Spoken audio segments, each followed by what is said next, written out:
All right, so I had my time to cool down, to digest. This is the day after the game, the Brazilian friends game. So I had some time to like think, some time to like just to digest, and just see the game and tell you guys my thoughts. I think one of the first things I want to say is that France was definitely the superior team. I know that Brazil did not play with their starting 11. We had a couple players injured, a couple players that did not play.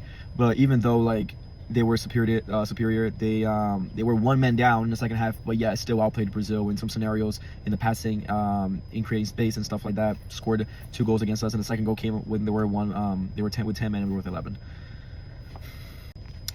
I think one of the points I got to point out is that no disrespect to Vini or Rafinha, they're the best players in their respective clubs, or one of the best players in their respective clubs. They ball out for their clubs. Vini had an amazing week. He had 4 goals, 2 of the matches, and he played outstanding. Same thing with Rafinha. He's been balling. He's been playing really good for Barcelona. I don't know what happened where every time they put on the Brazil shirt, they do not perform like they perform in their clubs, which is weird because everyone can see how good they are. I don't think there's no lack of skill, there's no lack of talent. I just think is when they put on that shirt, the pressure is too much.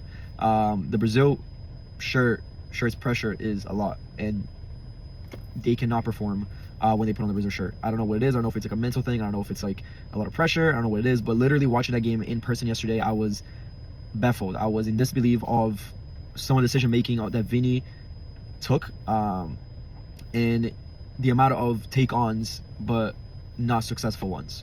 He was not able to pass. He could not dribble. He could not shoot. It was just literally a paint wash.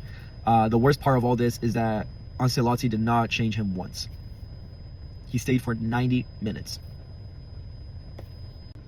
One critic I will give, and that I was very frustrated to see, which is very frustrating for everyone, is that you look at all the number 10s that played for Brazil. Ronaldinho, Rivaldo, Neymar, Zico, Pelé, and then we give the number 10 to Vini Jr. Again, I'm not discrediting the player that Vini is. I think he's an amazing player. I think he performs in the moment where Real Madrid needs him the most. He shows up. He's that hero. But for the Brazil national team, he have not shown that level. And I think it's absurd to give him the number 10 and the captain armband with that performance that he had.